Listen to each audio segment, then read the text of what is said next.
नमस्ते। आप सभी से अनुरोध है कि कृपया हमारी चैनल को सब्सक्राइब करें, वीडियो को लाइक करें, शेयर करें। क्या हो रहा है इंडिया अलायंस में? भाई सबने मिलके राहुल गांधी को बाय बाय कर दिया।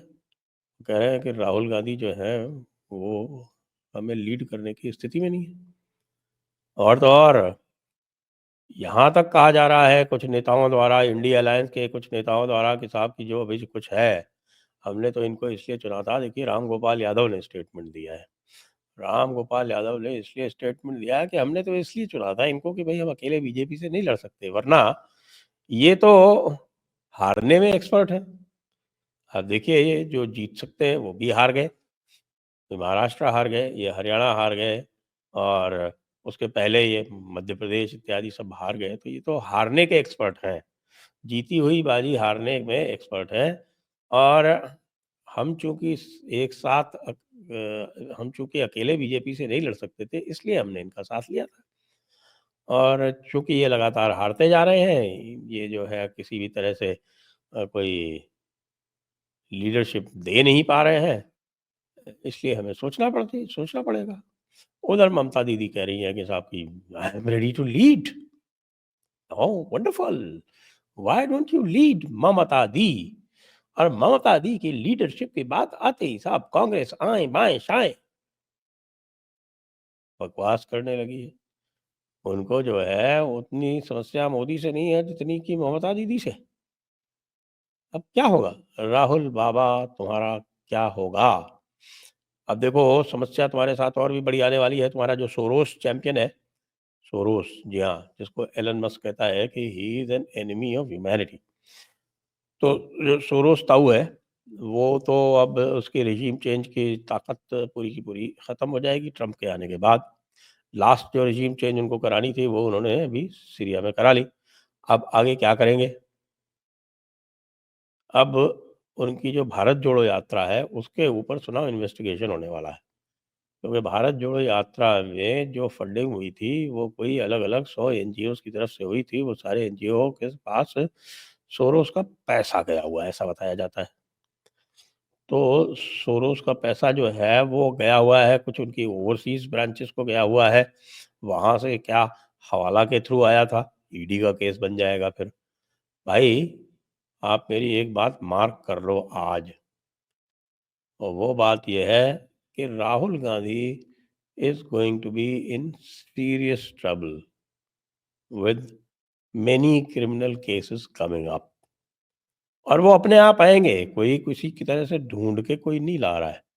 वो जिस तरह की हरकतें वो करते रहे हैं, उसमें उनको किसी को ढूंढ के लाने की भी आवश्यकता नहीं है। वो ऑटोमेटिकली सरफेस करेंगे। ये मैं भविष्यवाणी कर रहा हूँ, और ये भविष्यवाणी मैं एज अ ज्योतिषी नहीं कर रहा हूँ, ये भविष्यवाणी एज एन एनालिस्ट कर रहा हूँ। उदाहरण देता हूँ। मालेगांव में 1.5 करोड़ रुपए पकड़े गए। अब मालेगांव जैसे शहर में यदि 1.5 करोड़ रुपए कैश किसी के पास से बरामद होते हैं, और उसका कनेक्शन वोट जिहाद से मिलता है, तो फिर it is a matter of concern for whom? किसके लिए मैटर ऑफ कंसर्न है? It's definitely a matter of concern for Congress.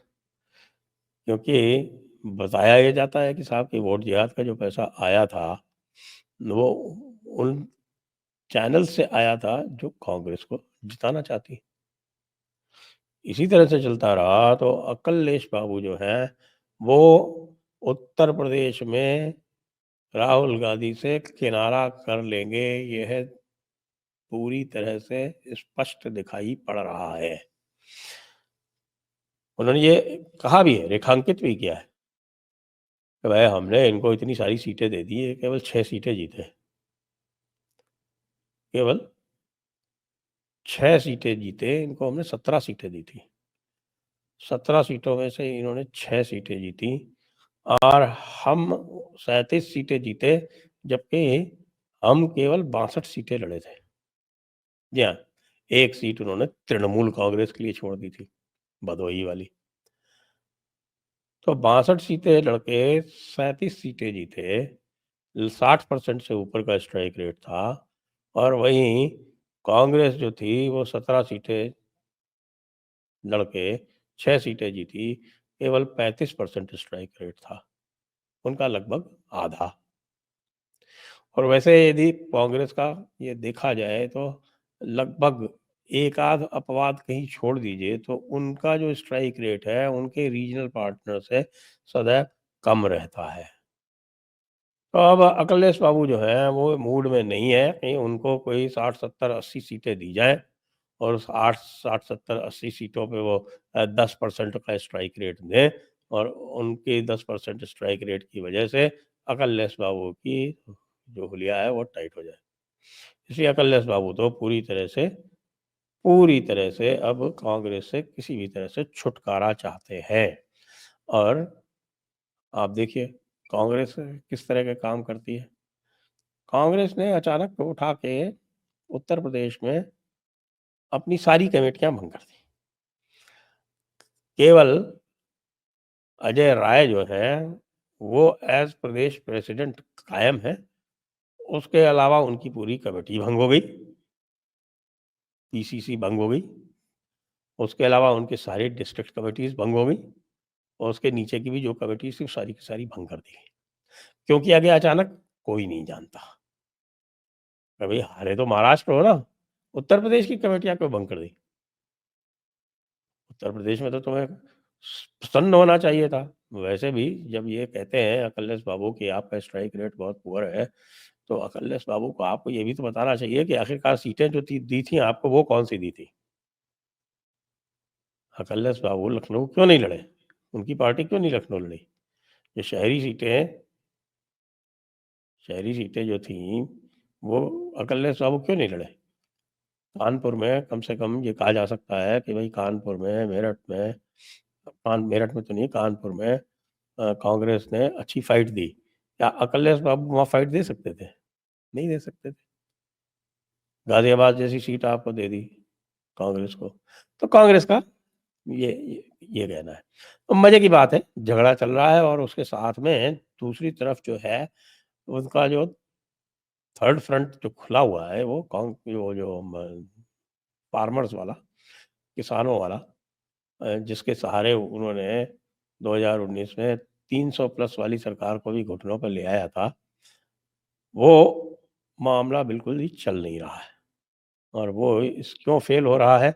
इसलिए फेल हो रहा है कि भैया हरियाणा जीतने के बाद तो बीजेपी में गजब का कॉन्फिडेंस है और बीजेपी का कहना है कि भाई ये फार्मर्स वार्मर्स कुछ नहीं है, फालतू की बात है, ये बकवास करते हैं, ये केवल वो सोरोस के एजेंट है और ये हर तरह से यहाँ पर किसी भी तरह से ये भी रेजीम चेंज करना चाहते हैं और इसी के लिए तमाशा करते रहते हैं। अब आप ये देखिए कि एक ज़माना था जब सारे के सारे ट्रैक्टर ट्रॉली के साथ चढ़ाए थे और दिल्ली को उन्होंने चारों तरफ से घेर लिया था। आज का ज़माना है कि वो पैदल मार्च कर रहे हैं, उनको पैदल मार्च भी नहीं करने दे रहे। कह रहे तुम घुसोगे ही नहीं, तुम चाहे पैदल आओ और चाहे तुम ट्रैक्टर से आओ, किसी भी से भी आओ, हम तुमको घुसने नहीं देंगे। और टिकैत बाबू, उनकी तो बात ही छोड़ दो आप साहब। टिकैत बाबू जो है, उनका तो ऐसा कार्यक्रम किया योगी महाराज ने कि वो अब चारों तरफ ये कहते घूम रहे हैं कि भाई इससे कुछ नहीं होगा, ये जो आंदोलन वाली जो तरकीब है इससे कुछ नहीं होगा और बातचीत से हल निकाला जाना चाहिए इत्यादि इत्यादि। मतलब उनका सॉफ्टवेयर पूरी तरह से अपडेट हो चुका है। अब सॉफ्टवेयर अपडेट करने की जो तकनीक है योगी जी के पास, वो मुझे लगता है कि भाई सेंट्रल में भी लोगों को सीखनी चाहिए। और सॉफ्टवेयर अपडेट कर करके बहुत सारी जो समस्याएं हैं उनका निदान खोजा जा सकता है। अब सॉफ्टवेयर जैसे अपडेट होता है, देखिए आप, कई बार सेल्फ अपडेट हो जाता है। हमारे पेंगुइन बाबू को ले लीजिए, वो कल जो थे वो कह रहे थे कि साहब कि ये देखिए ईवीएम हैकिंग हुई है और ईवीएम हैकिंग की वजह से हम जो है वो शपथ नहीं लेंगे। आज जाके शपथ ले ली। क्यों? कल उनका सॉफ्टवेयर अपडेट शरद पवार ने कर दिया। यही बताया जा रहा है कि भाई शरद पवार ने उनका ऐसा सॉफ्टवेयर अपडेट किया और कहा कि तुम्हारा दिमाग खराब है, तुम खुद तो मर ही रहे हो, लगता है कि हमें भी बिल्कुल खत्म कर दोगे, जाओ चुपचाप ज्वाइन करो। क्या समझ रखा है तुमने? उधर समाजवादी पार्टी ने एमवीए भी छोड़ दी।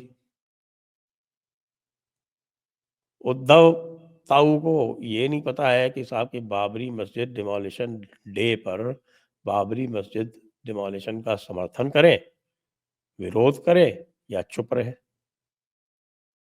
अब ना तो वो हिंदुत्व के रहे और ना अब कांग्रेस और इस्लाम उन्हें अपनाने को तैयार है। जी हाँ, कांग्रेस तो वैसे भी इस्लामिक पार्टी है। यदि किसी को कोई संदेह हो तो वो पूरा महाराष्ट्र का चुनाव देख लें और देख लें कि साहब की उनको वोट किसने दिया। हज़रत नुमानी के तो हम शुक्रगुज़ार हैं कि हज़रत नुमानी ने आके सबके सामने ज़ाहिर कर दिया कि हाँ भाई, ये पूरी तरह से जो एमवीए है ये एक इस्लामिक फ्रंट है और इस इस्लामिक फ्रंट का जो एक उद्देश्य है वो ये है कि यहाँ पर इस्लामिक राष्ट्र यानी कि मुगलिया सल्तनत पुनः स्थापित की जाए। उसी प्रकार से जैसे मुगलों ने भी उस समय के राजा महाराजाओं का साथ लेके स्थापित की थी। तो ये भी जो है आजकल के जो राजा महाराजा हैं, राहुल गांधी जैसे, उनका साथ लेके और वापस इस्लामिया सल्तनत यहाँ स्थापित करना चाहते हैं। और जैसा बांग्लादेश में हिंदुओं पर अत्याचार करते हैं वैसे यहाँ करते हैं। पीएफआई का तो घोषित उद्देश्य यही था, कहा था कि भाई हम तो 10% थे, हमने राज किया था, तो आज भी क्या दिक्कत है। और अगर मुसलमानों का 10% पीएफआई में आ जाता है तो हम जबरदस्ती कर लेंगे राज, चाहे हमारी मेजोरिटी हो या ना हो, क्या फर्क पड़ता है। तो भाई ये जो समस्याएं चल रही हैं उसमें मुझे लगता है कि राहुल गांधी जी जो हैं वो पूरे गेम में पिछड़ते जा रहे हैं और उनको अब वापस जाना चाहिए, एक विदेश यात्रा करनी चाहिए और हमारे प्रिय आपके सत्यनारायण गंगाराम बढ़ई से परामर्श करना चाहिए और उनके जो हैंडलर्स हैं उनसे जाके परामर्श करना चाहिए कि भाई आगे कैसे किया जाए और भारत का सीरिया कैसे बनाया जाए। हमारी शुभकामनाएं राहुल गांधी के साथ है। जय हिंद, जय भारत, वंदे मातरम।